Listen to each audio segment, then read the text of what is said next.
Est-ce qu'il serait pas temps de faire un petit bilan de mon aventure à Bali? Parce que là ça fait 3 mois que je suis ici, on est pile à la moitié de mon voyage, à la moitié de mon séjour plutôt à Bali. Et j'ai envie de vous faire un bilan. Parce qu'en 3 mois forcément il s'est passé pas mal de trucs et j'ai fait quelques vlogs, mais je me suis jamais posée pour expliquer concrètement ce que je faisais, qu'est-ce que ça m'apportait, qu'est-ce que quoi, tu vois. Donc today is the day. On fait un petit bilan de mes 3 mois à Bali et on va commencer ça par un peu les attentes que j'avais en partant. J'ai sorti une vidéo qui s'appelle Pourquoi je voyage il y a quelques mois où j'ai expliqué pourquoi je voyageais. Merci Laura. Du coup, si jamais vous voulez voir mes attentes un petit peu plus il y a 4 mois avant que je parte, je vous laisse aller voir ma vidéo Pourquoi je voyage. Mais pour vous faire un petit débrief, je venais de finir mes études, j'allais commencer ma vie active et j'avais besoin de partir. J'ai besoin de découvrir autre chose, schéma très classique au final des étudiants qui finissent leurs études. Et j'avais aussi pour objectif de me relancer dans la création de contenu, donc j'avais besoin de m'installer quelque part plutôt que de voyager. Et je me suis dit que Bali c'était la destination parfaite pour faire ça parce que premièrement, j'avais jamais vu d'endroit comme Bali parce que j'avais très peu voyagé dans ma vie. Et Bali c'est aussi réputé pour ses digital nomades, ses auto-entrepreneurs, etc. Et c'est un peu ça que je recherchais. Et du coup j'avais clairement cette idée en tête quand je suis partie et que je suis arrivée à Bali. Et là commence mon aventure avec ma première étape, le premier arc à Bali, qui est, on va dire, découverte et aventure. Les 2 premiers mois, en fait, j'ai choisi de bouger d'endroit toutes les 2 semaines, ce qui est assez long pour certaines personnes, mais moi, encore une fois, je suis pas en mode voyage. Je suis en mode, je sais même pas comment dire. Non, en vrai, j'avais envie de découvrir, mais mon objectif, c'était aussi de travailler. Enfin, en tout cas, de poster du contenu sur les réseaux. Donc là, j'ai pu faire 2 mois de découverte un petit peu des différents points touristiques de Bali. Canggu, Uluwatu, Sanur, Lovina, c'est vraiment les points principaux de l'île. Donc j'ai pu découvrir un peu les différents endroits, savoir où je me sentais le mieux, où je pouvais le plus trouver ce que je voulais. Et du coup c'était vraiment une période de découverte où j'ai vu des paysages comme j'en avais jamais vu, des couchers du soleil comme j'en avais jamais vu. Et c'était aussi de la découverte et des rencontres. Parce que forcément je suis arrivée solo à Bali et c'était évident que j'allais rencontrer du monde et qu'il fallait que je rencontre du monde. Et pour ça j'ai beaucoup utilisé les applications de rencontres, que ce soit Tinder, Bumble, etc. En fait il faut savoir qu'en voyage, selon moi, il y a beaucoup de monde qui n'utilise pas ces applications en France ou dans leur pays d'origine, mais qui une fois en voyage les télécharge pour rencontrer du monde. Et il y a notamment par exemple sur Bumble une partie qui s'appelle Bumble BFF où tu peux juste te faire des potes. Et il y a notamment, j'ai l'impression, beaucoup plus de meufs qui utilisent cette appli là. Mais voilà, c'est un moyen de faire des rencontres. Et moi en plus j'avais la chance de, comme je m'expose sur les réseaux et que je parle de Bali, j'ai des gens aussi qui m'ont approché en mode ouais, j'ai vu que t'étais sur Bali, moi aussi, est-ce qu'on peut aller boire un coup et tout. J'ai cet avantage là. Mais pour ceux qui n'utilisent pas les réseaux, qui veulent pas utiliser les applications de rencontres, c'est quand même assez facile selon moi de rencontrer du monde à Bali. Moi je suis pas du tout du style à aller vers les gens, mais franchement je suis une meuf toute seule sur une plage, dans un bar ou dans un café. Il y a forcément quelqu'un qui va venir me voir pour me parler et je vais pouvoir rencontrer aussi des gens comme ça. J'avoue que moi je ne fais pas du tout le premier pas, mais si jamais j'avais pas les applis et qu'on venait pas vers moi, je sais que je pourrais le faire et que les gens sont très ouverts en fait. Il faut se dire que tout le monde est dans un mood voyage, tout le monde est dans un mood bonne ambiance, etc.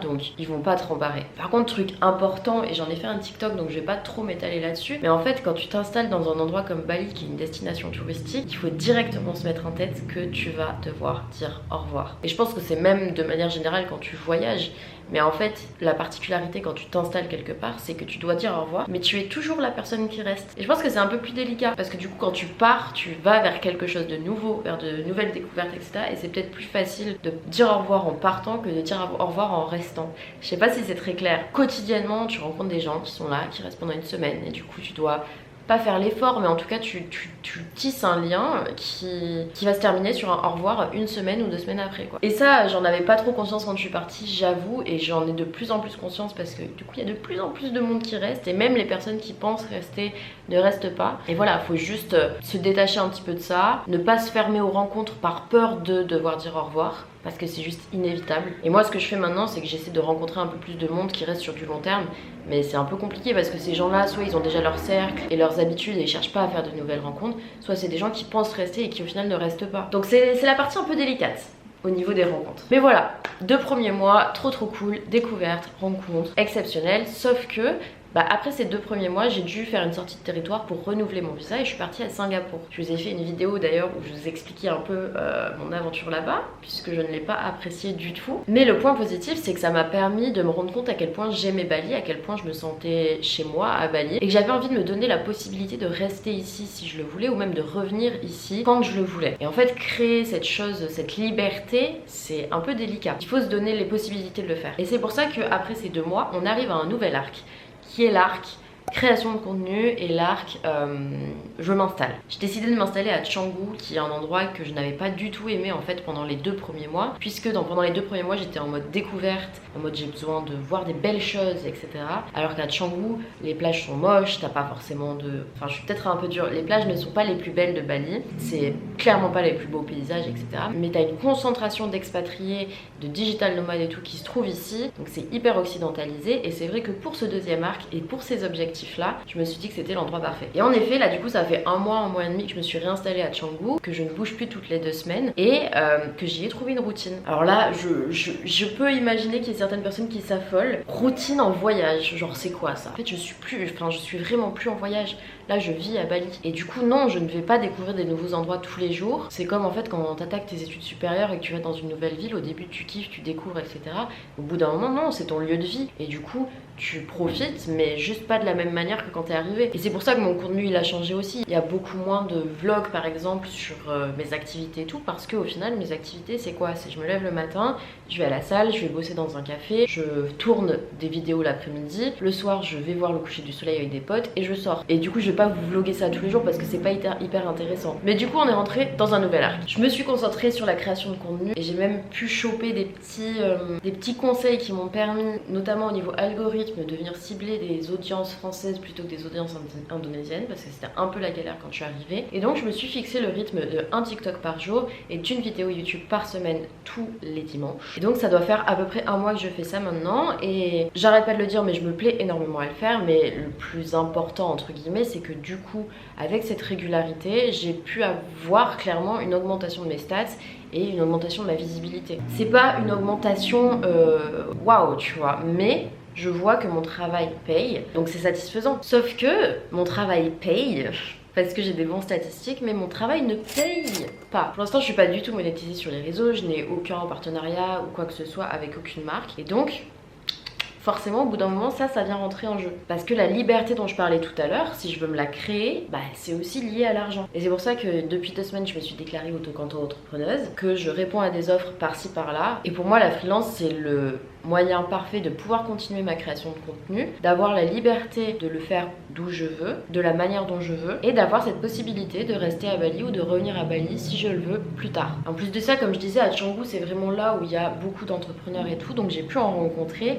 Et en fait c'est vrai que de m'entourer des personnes qui ont les mêmes objectifs que moi, ça fait que me pousser vers le haut, me donner envie de faire plus, que ce soit des auto-entrepreneurs qui font leur activité sur Bali ou qui sont auto-entrepreneurs en France. Dans tous les cas on se rejoint sur le principe d'avoir les mêmes objectifs. C'est assez motivant et ça donne envie de faire plus toujours. Et c'est assez kiffant. Mais du coup, parce qu'il y a toujours un mais, j'avoue qu'il y a une sorte de frustration un peu paradoxale qui a commencé à naître avec ce nouvel arc. Parce que à la fois je suis à la recherche d'une certaine routine qui me permet de créer du contenu et de faire ce que j'ai envie de faire, et en même temps j'ai l'impression que du coup je gâche mon expérience à Bali, mais que moi je suis partie à Bali pour sortir de ma zone de confort, etc. Et que après 2 mois au final je me retrouve dans une nouvelle zone de confort qui est nécessaire pour faire mon contenu. Mais du coup il y a une frustration de j'ai envie de nouveautés, j'ai envie de voir différentes choses encore, et juste pas d'avoir la même journée tout le temps. Donc nouvel objectif et nouvel arc, je l'espère, c'est d'arriver à trouver un équilibre entre ces 2 trucs de routine et productivité et découverte et challenge personnel. Après ça, je n'ai pas encore les clés, je n'ai pas encore les réponses à toutes ces questions et à cette frustration, mais ça va venir, je l'espère. Et évidemment que je vous partagerai ça dans mon bilan final de Bali, parce que là on n'est qu'à la moitié du voyage, je tiens à le dire. Donc, bilan de mon bilan. J'en pense quoi de Bali au final? Pour moi, Bali c'est l'endroit parfait pour mes objectifs, parce qu'il y a la qualité de vie, il y a le pouvoir d'achat, il y a les rencontres, il y a les paysages, etc. Donc c'est un endroit qui mêle tout ce dont j'ai besoin actuellement. Mais il y a toujours cette difficulté sociale où c'est difficile d'avoir une stabilité sociale ici et ça joue parce que c'est difficile de se créer une base stable sur le long terme. Et en plus de ça, il faut prendre en compte que là mon visa actuel ne me permet pas de rester plus de 2 mois à Bali, donc c'est à dire que tous les 2 mois il faut que je fasse une sortie de territoire, que je passe 2, 3, 4 jours, une semaine dans un autre pays pour revenir. Et ça financièrement c'est quelque chose, et aussi c'est quelque chose qui sur le long terme ça peut être un peu chine. Mais pour en tirer le positif, ça te permet aussi de découvrir de nouveaux endroits et de sortir de ta zone de confort. Tous les 2 mois, t'as pas le choix. En fait, tu es obligé d'aller dans un autre pays, seul, de découvrir un nouvel endroit et de faire de nouvelles rencontres. Donc, en vrai, il y a du bon à prendre partout. Et je pense que Bali, c'est vraiment un endroit où il faut choisir de voir le bon. Parce qu'au final, j'ai rencontré quelques personnes, j'allais pas dire beaucoup de monde, mais quelques personnes qui étaient pas heureux ici. Parce que c'est des gens qui pensaient que le voyage allait résoudre leurs problèmes, alors que non. Que tu sois en France, à Bali, en Australie ou je ne sais où, tes problèmes resteront les mêmes et c'est pas le fait de changer d'endroit qui va faire que tu vas aller mieux. Même si tu seras dans un cadre paradisiaque, et ça c'est kiffant, quand tu vas revenir en France, tes problèmes seront toujours là. Donc il faut vraiment faire le choix, selon moi, et être prêt pour faire quelque chose comme ça. Parce que c'est pas anodin. Mais en tout cas, la conclusion, ma conclusion à moi, pour l'instant, elle est trop bien. Enfin, évidemment que je suis trop heureuse d'être ici. Je me rends compte du privilège que j'ai d'en plus pouvoir faire une activité qui me correspond dans un cadre paradisiaque. Enfin, trop bien. Et du coup, le plan, c'est que normalement, dans 3 mois, je rentre en France. Et après, il n'y a absolument rien qui est écrit. Il n'y a rien de stable qui m'attend en France. Je veux dire, d'activité ou de contrat ou quoi que ce soit. Je vais retrouver ma famille et mes amis et ça c'est trop bien. Mais il va me falloir de nouveaux objectifs si je rentre en France. Et combien de temps je rentre en France? Est-ce que je repars après ou pas? Ça c'est un petit peu le mystère, mais on verra ça dans 3 mois. Et voilà, j'espère que ça aura pu vous donner des petites idées si jamais vous avez envie de venir à Bali, que ce soit pour des vacances ou pour s'installer. Si vous avez des questions, n'hésitez pas, je suis là pour y répondre, ça me fait plaisir. Et on se revoit la semaine prochaine, sûrement pour un petit vlog. Sinon dans 3 mois pour le bilan final de mon expérience.